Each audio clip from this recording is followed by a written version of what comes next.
if it drops, we get it. Big Hellfire, guys. Imagine not Hellfiring, man. I am the best Shadow Bolt spammer in the world, guys. That is a factual fact. And I'm also the best life tapper. And these priests must love playing with me, don't they? If anyone would like some Hellstones, I have the best Hellstones in town, by the way. Look at that. Showing my worth as a Warlock, guys. Okay, oh, and I shouldn't have said that. Why did I say that? Ooh, hey, that's a good trade. You can have this. Thanks, man. That's gonna go to my Epic Mount Fund. Is this really how the Warlock life is, guys? Just getting spam traded for Hellstones, man. And what do you want? Oh, yo, dude, I'm just getting free stuff. I'll take it, bro. Yo, increases damage and spells by 23 and fire is? Yo, that's huge. Oh, let me watch, guys. Watch. Oh, please give me like a power shield. Oh, look at the damage. Oh. Yo! Alright, boys, we're hoping, we don't need anything from this box, but we're hoping that it's gonna drop a true strike shoulder for everybody else, basically. This fiend is renowned for having the capacity to let us strike true. I wonder if it will come to pass. I'm not even gonna do any damage before, like, it's halfway dead. What is going on, man? Bro, what is that even? Oh! Rip, that is definitely not a thing. Yeah, these guys can do like a big knockback, as you guys know. So you need to make sure you're not facing over there, because that charge right there does a massive knockback, which is not fun.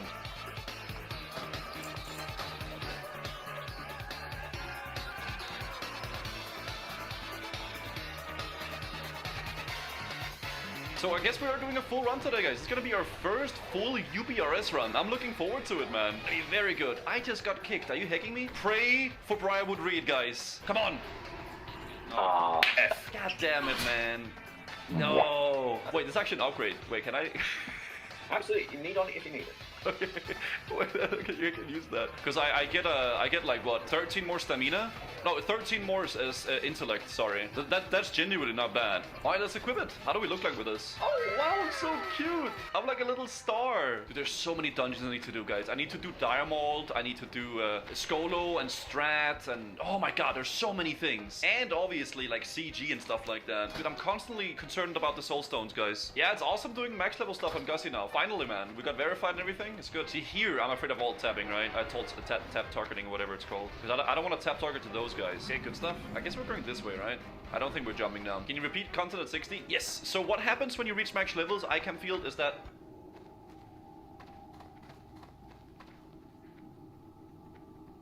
Dude, my internet DC'd, man. I think it's still recording, but... Guys, I DC'd. I'm trying to restart my router. This is bad, bro. Okay, so I'm trying to restart the router. Blinking. I'm waiting for it. Okay, reconnecting. Hold. My god, dude, this is not nice, man. I've been having tons of internet issues lately. It's so bad. Wait, hello? Am I dead? Did I die? Hold. Guzu, what the fuck? Can I log in? Guzu, we thought you were dead. We actually thought you were dead. Can I log in? Is it okay? Oh my god. Yes. You're fine. Oh Okay. my god. Sorry, my internet went off, man. Dude, my... Yeah, Okay, get your stream back up. Get your stream back up. Okay, stream is back. Yeah, my internet went off. Sorry about that, guys. I've been having internet issues lately. I need to fix my router's problem. Okay, I think I should be good. If I start running into a wall, it's probably because my internet is off. We'll keep an eye open. Noted. Okay. Yeah, we'll keep. Should we mark him just to be sure? No, we're good. Just look for the little gnome with the tiara. Guys, I'm so sorry. I don't know what's happening lately. My router is dying, I think. Before the stream turned on, I literally had massive issues with my internet, and I thought it was fixed, and apparently we're having issues. Dude, I got so scared because I opened the phone on the chat on my phone, and I saw you guys were spamming Gussie dead. Rip. I got a little bit scared. I was like, no, there is no way. Yeah, I need to get a good router, guys. I don't know. Maybe if can I like just buy a router myself? Can I buy like a spaceship or something? Like a literal spaceship. Damn, man. Okay, I'm really sorry about that, guys. Yeah, when I resetted my router yesterday, and then it did work. But you know what's funny? You know what's kind of funny? Yesterday, when I ended my stream yesterday, right?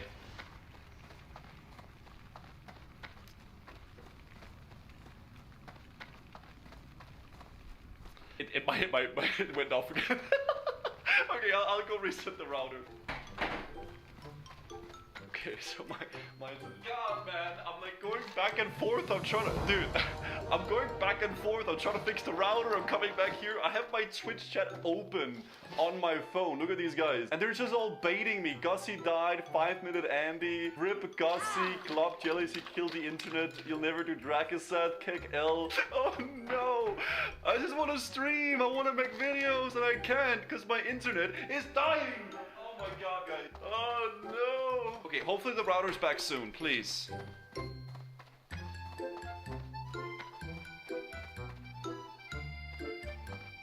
Oh, we're live? Wait.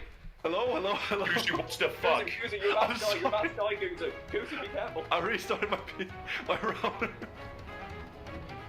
I'm so sorry. I think you're going to be the one who gets replaced. We're not. Let's go Dragosat. No, I'm not leaving. Oh, dude, that's so good for me. Oh, thanks, man.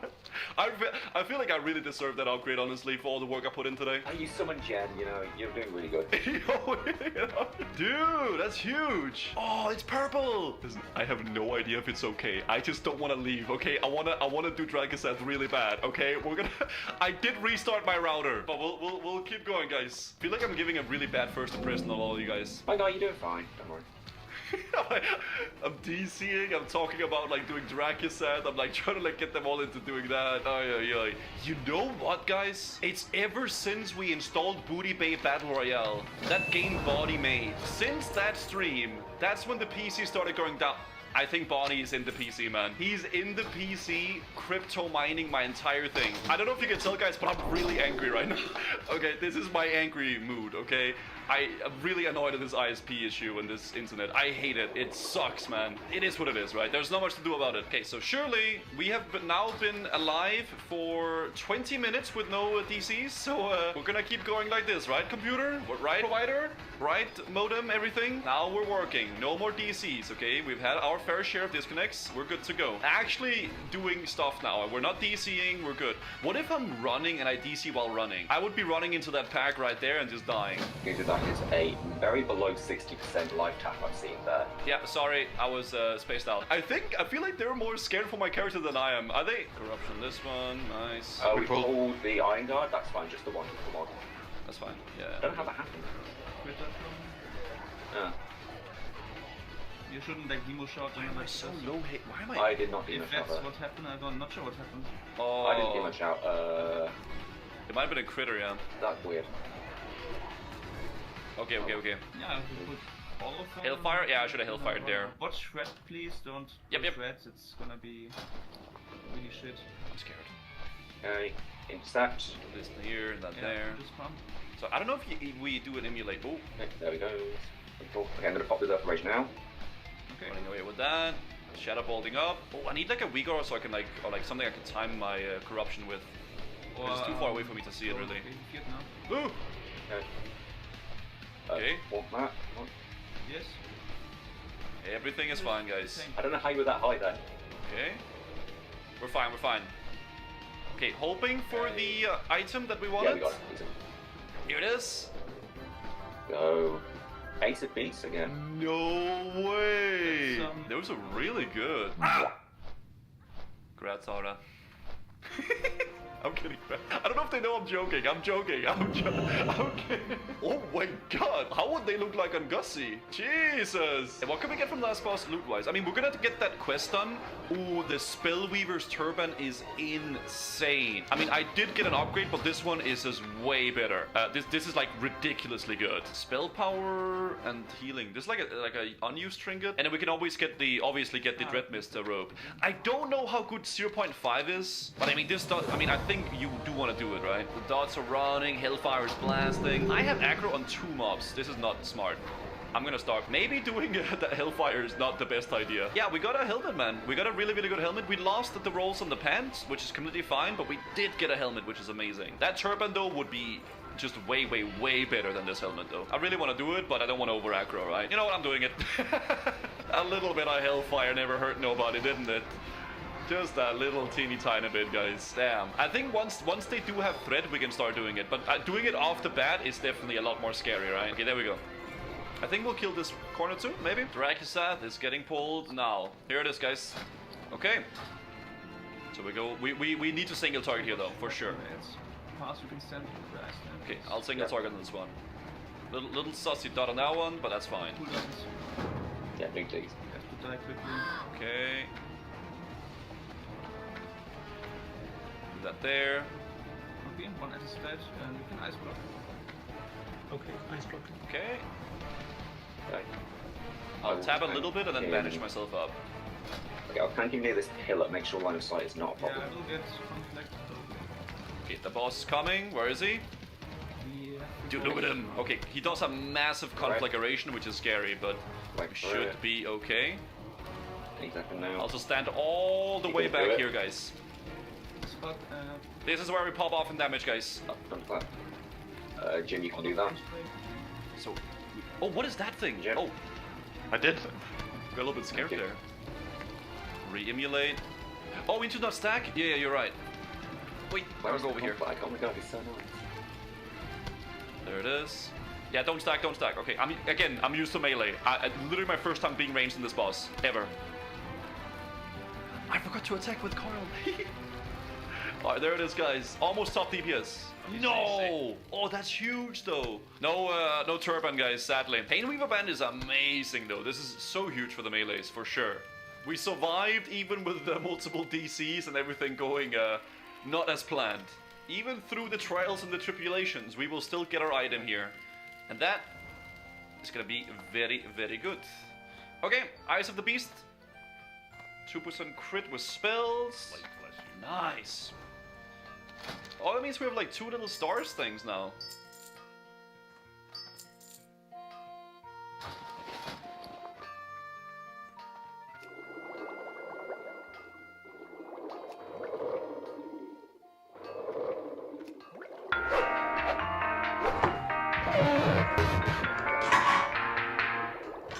Alright everyone, welcome to the Carvana Focus Group. My name's Christina. I work in the research department. Now that you've had a few minutes to play around with the app, does anyone have any questions? Yes, hi, Dave Samuels here. You're telling me I can buy a car entirely online? You got it. And then you'll deliver it to me? Or I can pick it up at a car vending machine? That's correct. And if I don't like it, I can simply return it for another one? That's exactly right. I don't get it. That's alright, that's what this focus group is for. Any other questions before we begin? Oh, hi, Becky Davidson. Just so you're aware, you don't need to all keep saying your names, so you have name tags on. Hi, Becky Davidson. I was wondering, what if I have a small budget? No problem. Carvana lets you customize your down payment and monthly payment on your dream car. What if I have too much money? Same answer. I've got money up the wazoo. Hey, it's me, Steve Rutherford. Bonsoir. Are these cars high quality? Carvana cars are extremely high quality. All our cars go through a rigorous 150-point inspection and reconditioning process. So let's say I buy a car. Can I launch my dirt bike over it? Sure. Can you do that? I don't have to answer that. Hi there, Dave Samuels. Samuels? Yes. Yes, so wait, how long will it take for me to buy this car? Feel free to take as much time as you'd like, but you could realistically complete the purchase process in as little as 10 to 15 minutes. I don't get it. What happens if I go to Carvana, find a car that I like, purchase it, receive said car, love it, and then have that car? You keep living your life, but with the car you love. I truly don't understand. Am I the only one? Oh, I think I get it now. Here, I got this. So it's just like how you used to buy a car. You go to a dealership, do that whole headache, haggle with the guys on the floor, and then you... Sorry to interrupt, but it's actually not like that at all. It's super simple and done entirely online. And you don't need to haggle because we offer our best price up front. So basically what I said. Our transparent pricing is free from any bogus fees, hidden fees, upcharges, or other add-ons. The price you see is the price you pay. Oh, sorry to interrupt. Kevin, the sound guy. Can I sell my car on Carvana too? Yes, you can trade it in for another car or get some quick cash. Sweet. Hey, what are you doing? Sorry. Christina! Mom, what are you doing here? Well, I have questions just like everyone else. Can I shop by fuel efficiency?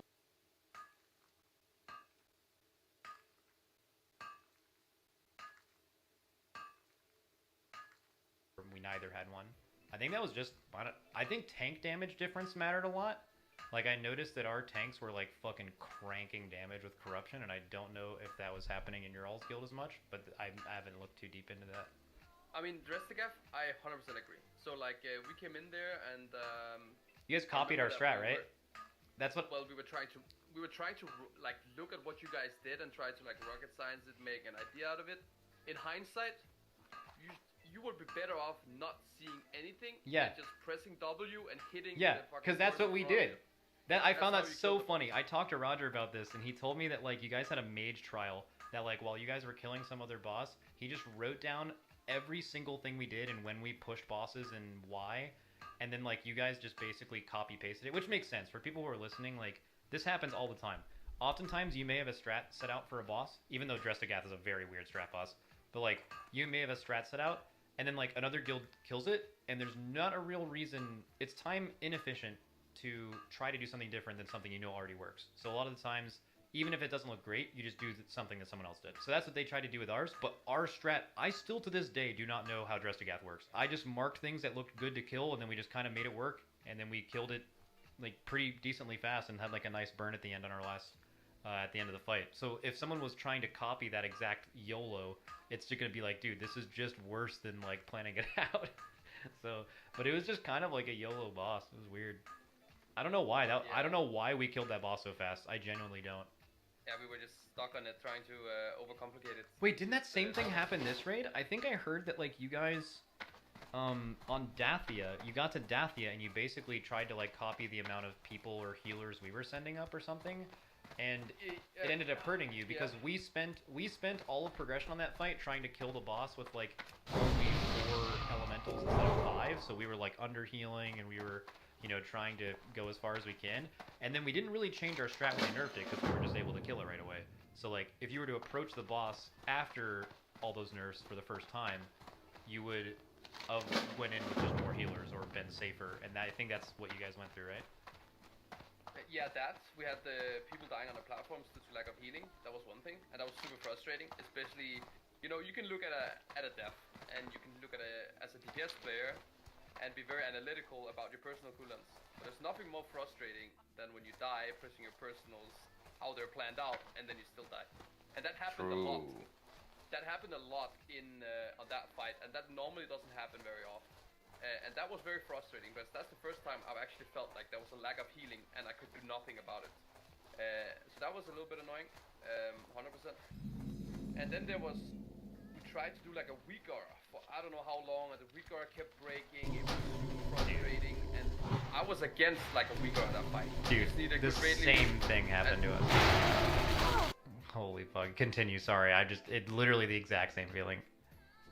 And that was something I was against. Like I never felt like we needed a weak aura for this mechanic. We just needed scribe to call, and that was it. And that's what we went with, and it worked out super well. We had this happen on Kurog where we had an absolute and total weak aura fucking meltdown. Like just nothing worked. It was just everything. Just the simple weak auras didn't work. It was like a when it rains it pours situation. Like assigning absolute 0 sides with a weak aura. And dude, we were just wiping to the weak auras just not working. And then we eventually were so off of it that we were like, dude, fuck weak auras, full natty, and we just killed the boss. We were just like, dude, fucking forget healer reminders, just call out healing CDs, we'll natty call absolute 0 soaks because nothing's working, and then we just killed it. And it was the most like, I think you probably feel this way as well, where like, 2 things are true. You can use a weak aura to help make yourself, in the short term, much better. And use it to remind you, and use it for anything you can. You want weak auras to support you to where you can be as good of a damage and staying alive player as possible and remove everything else if you can. But over time, that like that makes your awareness worse over years of time, for sure. Because you are teaching yourself in the sake of being optimal in a short-term scenario, which is in a race. You make everything that separates a good player between a great player handled by a computer, you know? And that is something where on that fight I got so frustrated with it because I'm just like, dude, 3 years ago, old ass YOLO limit, we would have killed this boss like an hour ago, just never fucking with this shit at all, and just spreading out and figuring it out. And that boss fucking bugged me so much. I fucking hate weak auras, man. Like I'm fine with like reminder weak auras. I just think any weak auras that like where people are reliant on them and they're just so fucking easy to do on their own, even though it's technically better to have it be automated. It's just so fucking frustrating. I just wish you could just play the game. Yeah, it's important to know when that is as well. I remember we had this super complicated Weaker for Dreadlords trying to deal with the mechanic of spreading the debuffs. Because in case you give a debuff to someone wrong, then it's an instant death. I mean, it's one of the later fights, right? That's what we expected going into the fight. And the mechanic just ended up being like super easy, and the only thing that you needed to do was not get hit by the green poop, right? That mechanic was just completely gone. It only became a problem if people just kept getting hit.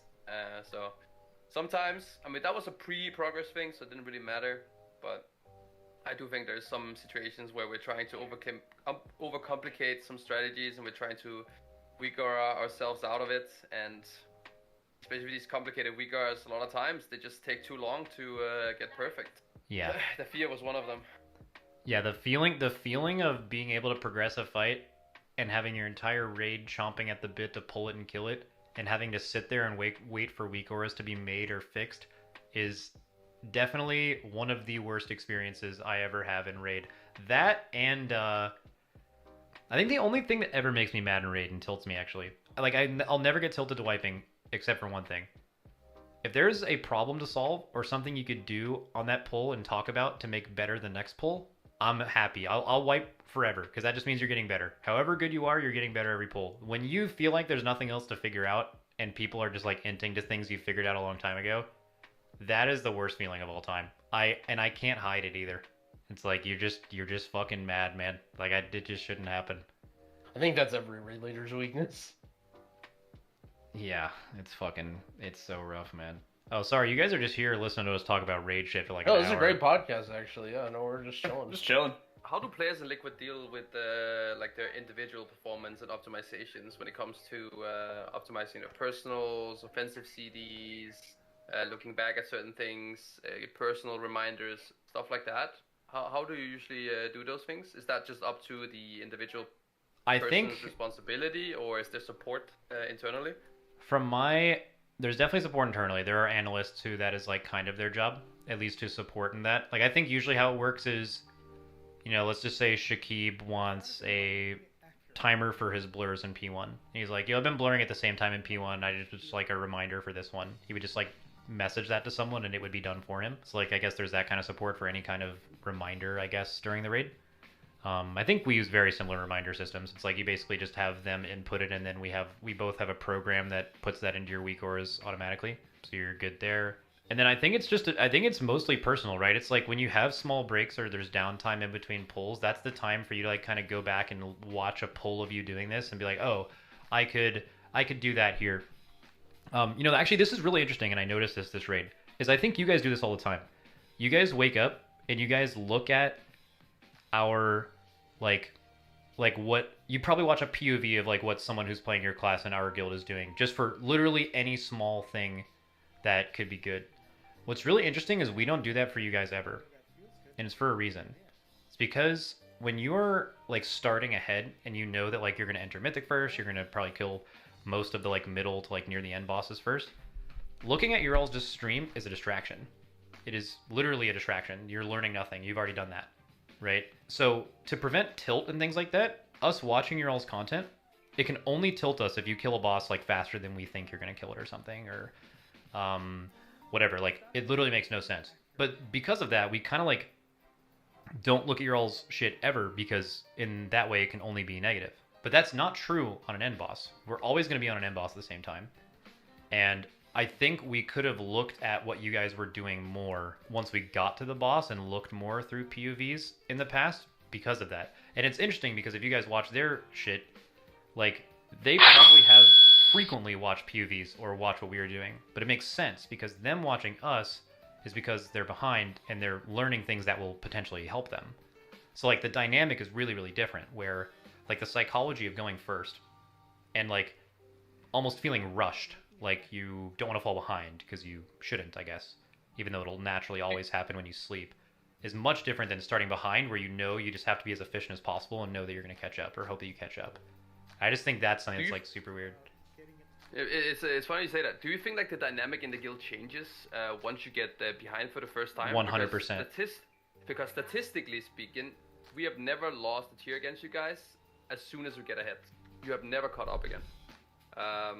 And do you feel like that's because That's not true. In what's Castle your Nathria, at the end of the first week, you guys were at like 26% or something like that, and we were at 35 while we were doing our re-clear. in what's it? Or the Nathrius. Yeah, Nathrius. Yeah, we were never behind in Nazoth. Yeah, we were like a day and a half to 2 days ahead that whole raid. But also, they weren't streaming their POVs, so True. there was no potential for any of that back then. Yeah, but I mean, like, even then, though, like, they were literally, when they turned their stream back on again, they were literally ahead. Like, they were ahead of us. So, like, that, yeah, so that has happened once. Luck, I think, right? But, something like that, I remember. well, to answer your question, though, there is a difference. I think it depends on the situation, and I think this time we were not. In fact, that was a big point of emphasis going into this raid, was, hey, guys, in every single raid we go up against these guys, at some point, they're going to pass us.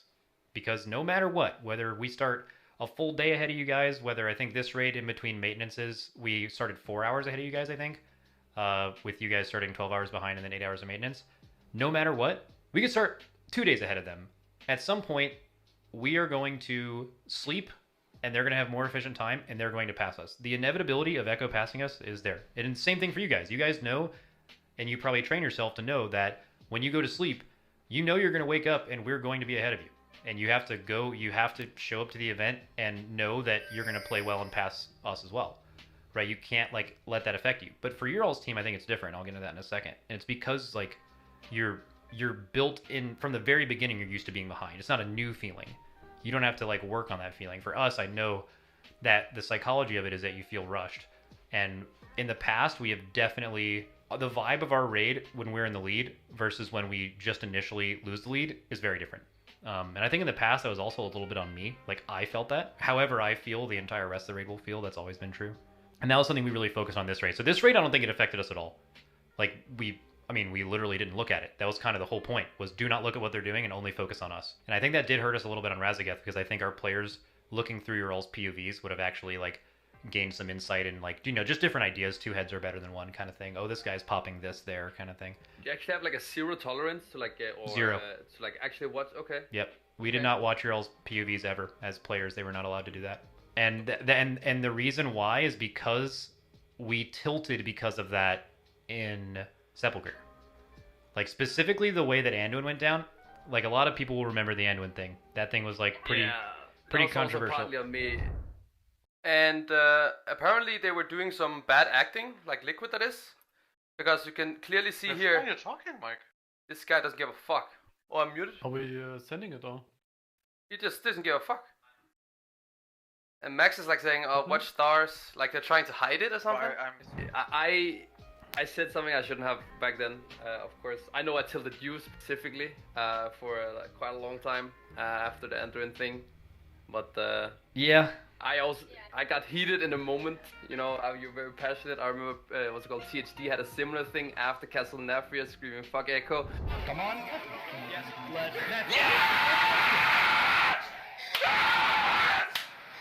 Fuck you, Echo! You know, like, it's just, and I'm pretty sure he doesn't hate everyone in the guild.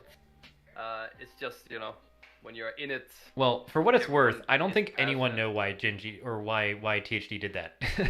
Like, THD is just weird. Like, he's just like a fucking weirdo. Like we saw that clip and we're like, why the fuck did you do that? Like, he doesn't dislike Echo at all. He's just like a fucking weirdo. But yeah, the Anduin thing happened, and then obviously very tilted to that. And then we go to the next boss, and we are doing it. Just to completely close that one, by the way, did you guys actually not know about it when you killed it, that the balls were not working? No. You didn't hide it. It was just of course not. random. No. Okay.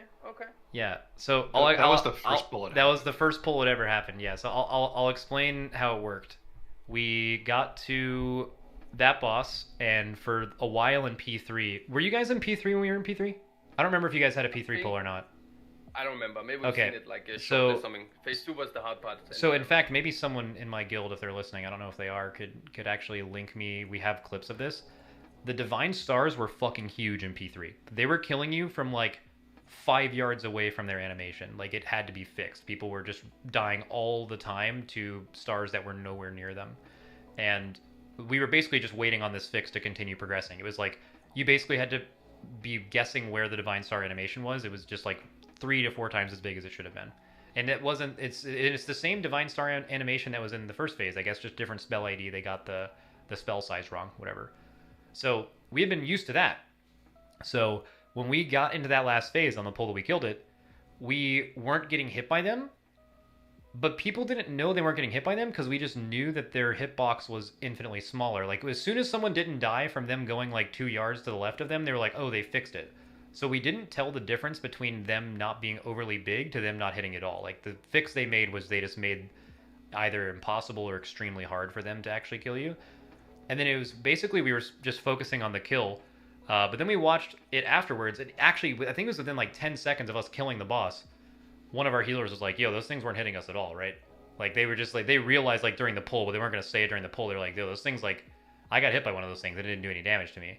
But like you're less likely to see or feel that because you were so used to getting hit by the bigger ones that, you know, if one went by you, you were just like, oh, whatever. So that was basically that. And then we killed it. And then we watched some POVs and we're like, oh, those things were like turbo not working. But that actually really went against our favor. We were really ahead on that boss.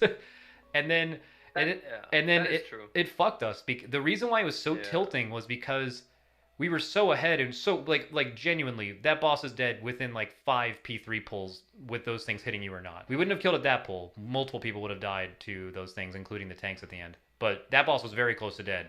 And it would have been a lot of learning, or obviously more learning for you guys. So the thing that tilted us the most was the fact that Blizzard fucked it up like that. And then we killed the boss, went to Lords of Dread, and then we see you guys completely change your P3 strat. And then all you have to do is just fucking stand still and never move for anything because you know that it would be unfair for them to like fix the balls at that point. So we're like, oh, what the fuck? So now they get to like, you know, instantly catch up basically. And then Lords of Dread was a combination of a few things, but I think it was a failure on my part of allowing people in our guild to feel that way. Because you have to keep in mind what had happened to us previous in the raid. I'm glad we taught ourselves this for this raid, because Sepulchre, we kept running into bosses that had to be nerfed. We got to Lihivum, and it had to be nerfed insane. And then not only did they nerf it, they like changed our strat and like some weird shit, and then we went back and killed it. You get to Halandris, you know they have to nerf the fuck out of it. You get to Anduin, they nerf the fuck out of it like 3 times. And then you get to Lords of Dread, the 4th boss in a row, and it's like, okay, fucking here we go again. Now the reality is it was killable, and in fact there's actually a message that I sent to Blizzard. I could maybe scroll back and find it, but the gist of it is, are you guys sure about this Enrage? We would have to kill this boss probably 20 to 30 seconds into the Enrage currently to kill it. Which obviously shows that we knew it was killable going into the Enrage. We just assume, hey, the last 4 bosses are overtuned as fuck and had to be nerfed. I really doubt Blizzard intentionally wants you to kill a boss 20 seconds past their Enrage. You know, Enrage is like a pretty normal thing that like is showing you where they think the fight should end, I guess. And I'm telling them that their damage is off again. And it's like, okay, well, we don't know if they're going to fix it, but we know we have to learn 2 bosses now, and we can go to either one. Do we spend the last 3 hours of our raid going to Rygalon, or spending more time on Lords of Dread when it's possible that they nerf it tomorrow? Not saying it was unkillable, just they might nerf this because they just nerfed 4 bosses in a row that were also overtuned. So that was what we did. We went and spent some time on Rygalon, but because of that, people in our guild were so fed up with us doing 4 bosses in a row that needed heavy nerfs. They were just like, dude, this is so unfun. Why can't they just fucking tune this game properly? And a few of them put out some really cringe tweets about like being like, this is so fucking annoying basically, which it was annoying, but like it showed weakness. And then we went and did Rygalon, and we learned a lot about Rygalon that set us up for the next day. But then we woke up and you guys killed Lords of Dread after they tweeted that cringe shit, and you could tell in your all's mentality, and you could maybe confirm if this is true. I think you guys seeing those tweets really fueled you. It was like, oh, these guys think this fucking boss is unkillable, which wasn't true. We didn't actually think that, but like those guys were just popping off. And like, oh, these guys think this boss is unkillable? This boss is definitely killable. Fuck them.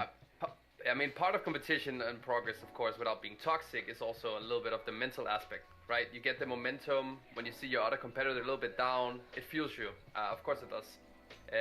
But I'm the type of person that if it's flame or if someone talks shit to me or whatever, bro, I don't give a fuck. I would assume that you also be, okay, if you have a tilt moment, you go out, get some fresh air, you come back in energized, and you get this, you know, the raid leader vibe. Because your impact and the way you speak in the raid, everything, it affects the whole fucking guild, and that's super important, right? You cannot tilt. Even you cannot be human. You just need to shake it off. That's super important. And you don't strike me as the type to be tilted for like a full day. What was the difference there? Wait, on which? On Lords of Dread? Yeah, exactly. Going from Anduin to Lots of Dread. You Well, had, like, specific probably there, the longest tilt moment I've ever seen from you. Yeah, that was because of you. You tilted me off the fucking face of the earth. I don't know why it fucking made me so mad that... Okay, it was actually two things. I'll keep it a fucking buck. This is exactly what made me mad. You obviously got mad in the heat of the moment, and you were like, dude, these guys are fucking faking that these things aren't working. Like, clearly they're going through you. And then I saw that, and I'm like, dude, that just fucking sent me to the Shadow Realm initially, but that's not what actually did it. It's the fact that you rightfully realized that was fucking wrong, and then you tweeted, you know, oh, you know, by the way, sorry I said this shit, whatever. And then I look through the replies on this tweet, and it's just like, oh, fucking good guy, Gingy. Fucking, oh, this guy. What a guy. You know? Just, I mean, you got this guy on I mean, Twitter. I mean, that's the reason you got tilted I mean, by dude, this guy's so humble. He's just, oh, he apologized? It's like, what do you mean? He fucking caused all of this. Like, the amount of parasocial, jobless viewers that came into my chat for the rest of that day saying just the most ridiculous shit, and it was just because he said that for no goddamn fucking reason. And then at the end of that, I have to look at Twitter. So yeah, basically, Twitter and that lived rent-free in my head for at least an entire day. And then yeah, that's why looking at Twitter and Twitch is now hard banned at all of our events. So Megalo. Went after the Mentipi. Yeah, fuck that, man. Oh shit. No, but like I was just, of course, yeah. I don't know. Dude, you feel bad about it, but you impacted your team's chance to win inadvertently or not in that raid. Like you fucking mental warfare is good. Yeah, you fucking sent me off the goddamn cliff. So that was definitely real. We were over it by Rygalon, and we had a good time on Jailer. But yeah, specifically, I think that was a pretty impactful point in the race. Was that, and that is something. I mean, I would like to say that's actually something that I'm really good at normally. That's why the Anduin thing is weird, because I'm like kind of known for someone who doesn't really, like, I wear my emotions on my sleeve. You will never see me be fake happy, fake mad. That does not happen. I am exactly who I am at all times. But I stay very productive and I don't tilt in raids. I used to. I'd like teach myself not to. It's very easy as a raid leader to get mad at everything that isn't going your way, right? But if you understand people are human, make mistakes, and are getting better, like, you don't get mad as long as you're problem solving. But dude, that... Mr. Clean Multi-Surface Liquid Cleaner. Enjoy the long-lasting freshness long after the clean. That fucking broke me. That was the first time in probably 2 raids I tilted, hard tilted. I can't think of a single time in this raid that just happened where I tilted, really. But that, yeah, you broke my, you were living rent free for like an entire 24 hours. Oh my gosh. Oh. Yeah, I was just surprised that back then seeing it. I thought things like that, you would just be like, yeah, what a fucking idiot, and then you move on. I think it struck a special chord. I played Final Fantasy a bit in that previous season. Oh no. And oh shit. Running into people in that game was the most cringe thing I've ever dealt with. We did like these blind raids with some friends. Yeah. And since I remember now, yeah, you got a lot of like community negative feedback in back to back to back. So yeah, and specifically the main one, which like kind of picked up. If it was a lot of things at first, they hated me because I was the add-on guy, and then I was they're very against add-ons in that game. And quotations, blind. Yeah, and then so then eventually they start like saying that we were doing blind progression, but not really. Like we wanted to like show off, I guess. So instead of doing real blind progression, we were just like looking up guides, and we were all like in cahoots together and shit. So that shit happened, and that tilted the fuck out of me. Because if anything, I can be a lot of things, but I'm definitely like never not real with my chat or with my stream. I'm always doing something that is, I think, like pretty honest and genuine, and I don't really make shit up. So that specifically like struck a chord with me. And then the raid right after that. Oh, and then there's also another thing too. So Echo got the idea of doing the blind raids from me, and then started doing it. And then Echo started becoming like the team that they root for, because they're like, oh, this is the real blind progression or whatever the fuck. Group.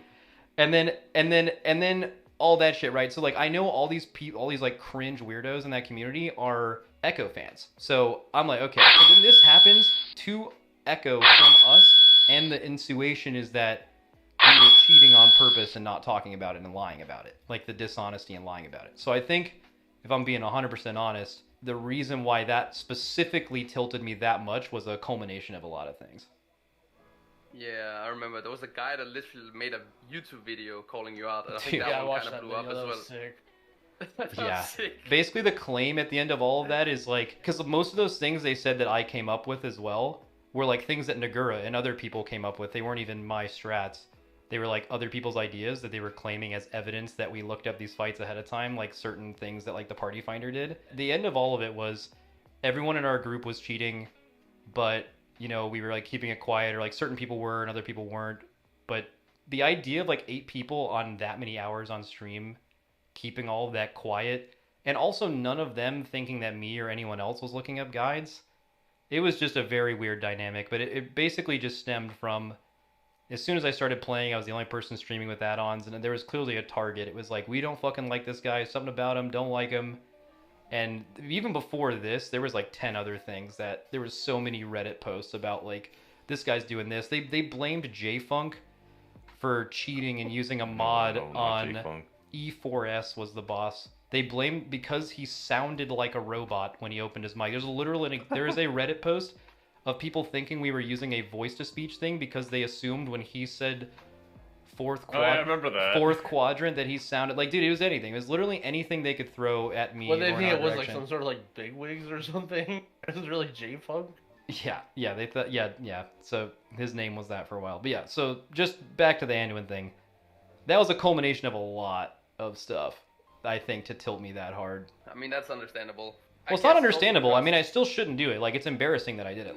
Like allowing yourself, knowing how much my ability to solve problems and also my attitude matters to the guild, allowing that to ever hurt us is like, that can't happen, right? Regardless of the situation. So I mean, like, obviously, like, I'll never look back on that positively, but But it's understandable that you care, right? Like, you're also a person, you're a streamer, and like community feedback and criticism can be like a tilting thing. But like you said yourself as well, a lot of these people that were against you were also a lot of Echo fans. My viewers doing the progress as well probably gone in and like tried to troll you a lot. You know, as much as they just want to get under your skin, you know, as much as possible. Oh yeah, but it's you also led have me. a lot It's of led me. supporters, right?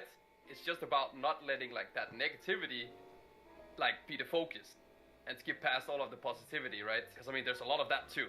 You just saw all of the Max is not fake blind testing, you know, blah blah blah.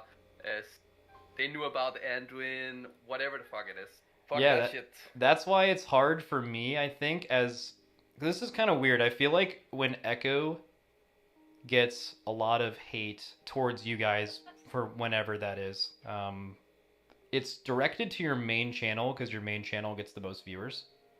I think and actually you used to have the most viewers, I think, when your else channel was still getting off the ground. I forget what rate it was. So maybe you can actually relate to this a little bit. But for us, it's always been my channel. Obviously, that's good. Well, we split a lot of our money from the race, or most of it. But if someone in Echo wants to say if some Echo fan wants to say some crazy shit, they're not saying it in the Team Liquid channel where no one's looking. They're saying it to me. And they say it to me all year round because I stream all year round. So it's created this very weird dynamic where I don't talk to Echo people a lot. To give myself motivation to compete against you guys, I also need to, like, you know, you probably do that to get an edge sometimes. You know, you're just like, oh, you know, fuck these guys. You do that that can give you an advantage in, like, your vigorousness and your preparation. And then the only interaction I have with people from Echo is seeing what their fans say to either me in my DMs or me in my chat. And it definitely helps me prepare, because, like, but it also can, like, turn you into the Joker where, like, you don't have any interaction with another team and all you do is build motivation off of seeing what their fans say. And if you don't have any conversations with people in their guild, you really start to, you know, kind of just assume that a lot of that stuff comes from what they say as well, you know? Like, I think a lot of, like, bad takes I see from your all's viewers definitely are somewhat, like, especially, like, the 24-hour difference thing. That shit gets me good. It gets me fucking good. Maybe this isn't a start drama, but I feel like I can't think of any time that Echo's gotten hate. Yeah, what's the last thing that people have hated Echo on? The biggest thing was the TGP thing. Like, did you guys get a lot of shit for that? Gingy? Earlier during, the Plague Wars only from China. Yeah. Oh, so surprisingly not a lot then, I guess. Yeah, I know Aster Wise fans were like kind of like they were really tilted about this, but everyone just outside sees of that, not really. Yeah, everyone's about TGP. Everyone still remembers back to that as like next level strat or whatever. I think I have a theory. I have a theory for why this is based on what Growl said. And you guys tell me if you think I'm wrong. I'm not positive that I'm right. It's just what I think might be true. Fans of our guild and fans of me specifically, which I think a lot of those things correlate. I'm like a very, like, I would like to think that I go on my stream and I just am myself. I'm like pretty honest about stuff. Like about me, I'll talk about stuff I normally wouldn't. I like keep the viewers into it. And like basically I think that promotes a fan base of people that do not have like a parasocial relationship with me. Because like I'm pretty self-deprecating, as well as our guild. You know, we just keep things. Really, I think it's the opposite. The more honest you are, and the more like, you know what I mean. Well, here's what I noticed. I always thought that was the opposite. So like, the more down to earth and like honest you are, and like the more relatable you are, the more likely it is for people to get weird. Oh, Growly's the champion of this. Maybe. Civilians. I mean, you guys, you'd maybe know. The one thing I've noticed with Gingy's fans, which I think a lot of Gingy fans are also hardcore Echo fans. Gingy, do you remember when you got sat? Was it in Sepulchre? Yeah, I was playing Hunter and we sat the Hunter on Last of Us. Okay, do you remember what happened in your all's chat when that happened? At least from what I heard, it sounded like your fans were literally fucking slandering Echo in their main channel and like getting actually mad. I can see that. Yeah, okay. Getting actually that mad that you were not in the raid. Like they were like, "What the fuck are you doing? Bring Gingy into the raid," kind of thing. Yeah, it's true. I had to tell these fuckers like, "You're not my fan if you play my teammates." Like this is a decision. Okay, Like, so what are you guys doing? So that was a really interesting thing, and I actually think that's kind of significant because I don't think that could possibly fucking happen to our guild. There's no player or me or anything where they could be left out of something and then the fans of that person would like act like that, right? Even though it's against your will. You're not asking them to act like this. And like Dorgan, name one. What do you think? Wait, what'd you say? I missed it. A person that would go into the Liquid chat and like be pissed if they got sat. Their community. Like when Gingy got sat on the last two bosses of Sepulchre, all of his fans were like in his chat. I think there's one person. Like people are mentioning Fired Up and JPC because they stream, but there's absolutely no way. Not Fired Up. Definitely JPC though. Yeah, I was thinking JPC. I'm not saying at all it's JPC's fault. Oh, maybe, yeah.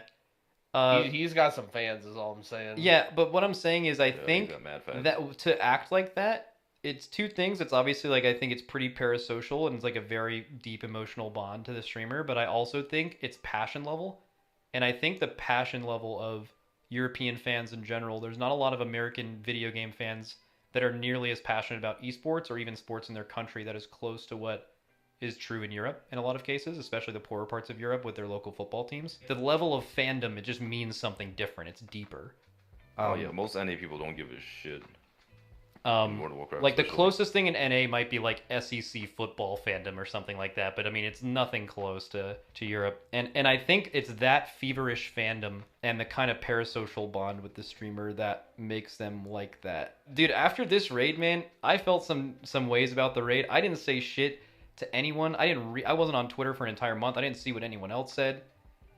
I hated the way it ended, but there was no fucking way I was gonna talk about it. Even that, because you don't say anything, you get criticism for not being a good sport, by the way. Like, it doesn't matter what you do. But there's nothing to do. I couldn't do anything. Like, and that, to be honest, that part of it to me kind of makes me hate the race. It is literally the most fun thing that I do. Like, it's the creative challenge of dealing with this is like super, super awesome. And I love my teammates. We have such a good vibe. Stuff like that, but man do I wish, if it didn't mean sacrificing 20 people's paychecks, I'd go back to doing this shit off stream and just hanging out with your boys in a heartbeat. The extra shit that has come with this being televised is really shitty for me, and I don't like dealing with it at all, and it makes me not actually look forward to these races because it's the only time of the year that I have to deal with these people. I don't talk about the race, outside of today, I literally do not talk about the race on my stream, ever. Even though it's probably the biggest thing on my stream year round, but it's not what my stream is about, and it's not what I do. I literally fucking hate it. That's a good point, like, because I think both our streams right now, we're like both in the same position that I think the Race Towards First has done so much for our streams, even outside of the race. So it has had a lot of positive effect on our day-to-day streams nowadays. some people would say that it fuels the race more, the entertainment, that you have this NA-EU clash, but It's the only reason it has viewers. You realize if we were both EU or both NA, that the viewership would, I mean, I don't even know what it would be, but it would be insanely low. I think the region rivalry drives a huge part of the viewership for sure. But it's also the extremely negative part that makes me not want to do it at all. I mean, that's basically League of Legends for me. Like, when it's just Korea winning every single time, I'm not very invested in League of Legends. But that's where I feel a little bit different. That negativity that you feel, I don't see it coming my way. Maybe it's because you get more of it on your stream. Maybe there's more of it on the Echo main channel, but like because it's being, I'm not sure how good your moderators are doing a job, like being really on point of on everything. But it's like casters. You're just sitting there, you're raid leading, and you're not really focused on the stream, right? But like all of the viewership, all of the hate gets directed towards your channel. But there's literally no place for it in the Echo main channel. So maybe we don't really see it so much on our side. And all of our players, like we don't even have our chat open. We don't see that shit. So maybe you are like one of the only ones that really feel it. Well, it's not even during the race. I don't look at my chat during the race. My mods ban the fuck out of anyone who's super toxic during the race. Even to the point where sometimes people accidentally get banned for typing like normal shit. Yeah, I remember that guy. Like someone will just come into my stream and just get banned for being like fucking EU best. And they just get fucking banned forever because the two people around them were like, you fucking clown American fat fuck, or just whatever the fuck they say. You know, and like, oh my god. Yeah. And so that's what happens, right? It's not during the race. I don't look at it during the race. It's what I have to hear outside of the race. Like us getting disparaged for like coming in second or something, and while playing really well. Like last raid, like that Menti B happened at the end, we played fucking insane last raid up until the last boss. In this raid, we played really, really well. We played really well in the last 3 raids that we've lost. There hasn't been a time where like we weren't close. We were doing really good. Let's look at the random person who's in the MDI this week and comes in second in this tournament. They don't win. They come in second. What kind of flame and hate do you think those people get? Nothing. They get grats, actually, probably. Yeah. Yep. And grats and going to globals, bro. Bro, what kind of hate and slander does the guild who comes third in the race get? I mean, of course, it's different. It's congratulations. It doesn't matter. Like both guilds right now are like really insane, and the difference is in most cases like very small in a raid tier. We're talking like half a day, a couple hours, whatever it is. But if you come in second, you're not the second place. You're a loser, and you'll be a loser until the next tier. The first and, loser. We felt that for 2 tiers back to back as well, and that feeling fucking sucks. That's actually interesting. Like in your entire time playing WoW, was that like year or year and a half or whatever of us winning? Was that like one of the hardest times for you? Because you actually don't lose a lot, right? Like historically, like you've won basically every MDI. You've won most world first races. Yeah, it's fucking sucked, and it wasn't easy either with because there was the crossover and Ilofa. I remember Ben even joined us after that point, and then the whole thing with Method happened on top of that. And then the Echo remake and stuff like that. It was not the easiest period, you can say the least. That was actually the one time in like my gaming career where I felt I got hate for something that was completely out of my control, and it hurt me a lot because of what type of thing it was that you were being accused of. Yeah. I think that was the worst part for me, and for a lot of the players. It hurt a lot of the players internally within the guild. Do you think that affected you guys in Nathria? At that point, we had moved on a little bit from it. We didn't really see a lot of it from like in the chats or anything like that. It was kind of like a closed chapter, and so I felt like we had moved on. But there was still some things we had to fix internally. First time scribe outside raid leading and stuff like that. So we still had to polish some of our prep a bit. Which we did, and we went extra hard in Sanctum, and then we kind of like just been optimizing more and more and going harder every single tier, like trying, even though we win, we of course want to make sure that we optimize on the things that we felt like we could have done better last time. And I think that's actually just been the that's dynamic. another good question. I think I noticed that from with Niral's guild. The first time we beat you all, we noticed that you made a lot of sweeping changes. I think you guys were looking to maybe replace your tanks for a while, but you didn't do it until you lost. And then it seemed like it was one of the first things you did, as well as some other roster stuff. Do you guys feel like when you won all of BFA, do you think it allowed you to be complacent until you were shown that you could lose? Yes, to a degree. You know, like we felt like we could have. You know, Scribe wanted to play, of course. You know, taking the step outside is it's a big step. I don't know how you feel about it. If you still sometimes you miss playing the game, miss being inside the raid, raiding progression, or if you're like you're fine with being on the outside. But that was kind of like Scribe likes playing the game. He loves raiding and things like that, and he just took the sacrifice because it was best for the guild. Sko was because of the position he had within the organization, but it is something that we've been wanting to change for a long time, mainly because it felt like Sko couldn't really keep up with the requirements of being like a hardcore raider, running the business and everything like that. He wasn't putting the same time as everyone else was because he realistically couldn't. And that was kind of affecting a little bit in terms of the tanking performance. So it was definitely something we wanted to change for a long time, but we just didn't do it because we didn't have to. So it was only after we lost that we got like a reality check and like said, okay, now it's time. We need to do it now. Yeah, I think being outside, I think during the race it's good because it's not like, oh, well, I don't get to have that much fun anymore. Because I feel like the time you spend playing the game, the amount of effort you spend doing that, you can just add that effort into whatever you're doing. Obviously, it's best for the team, and that's the only thing that matters, but you can actually feel fulfilled because there's more you can do by being outside the raid. It's not like something's being taken away from you in a way. You can watch more POVs, you can handle more things, you can do more research in between pulls.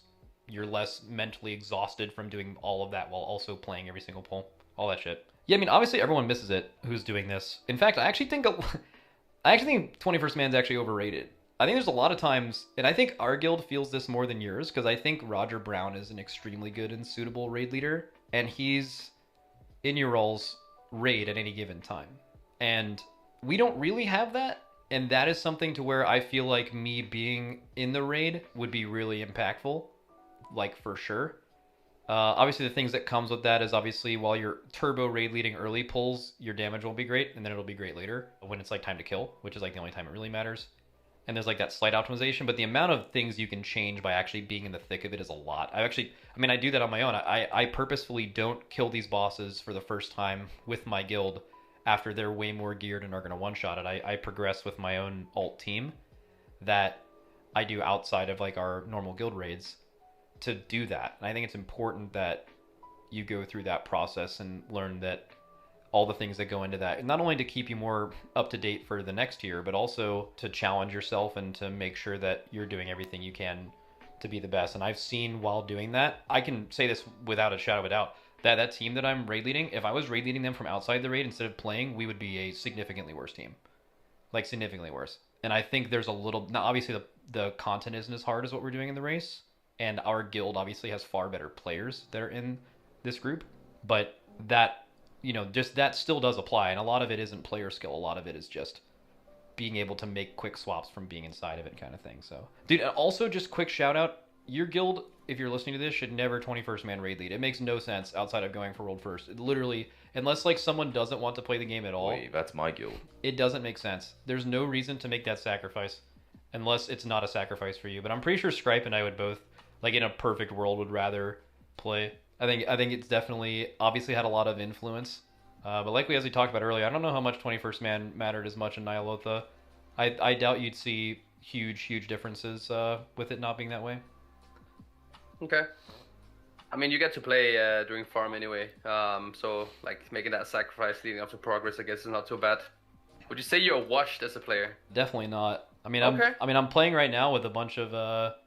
Among other things, the people I recruited were all people who parse 99 or 100 on any of their logs I picked up before bringing them into Mythic. A couple pro players from other games. And I fucking crank every single pull, probably last on deaths. Now, raiding in the guild, the last time I played, it's a long time ago, I was tanking because I had to. I think I was one of the better players in the guild. Someone who joined your guild who recently is no longer there, Jeeth. This person and I do not get along whatsoever.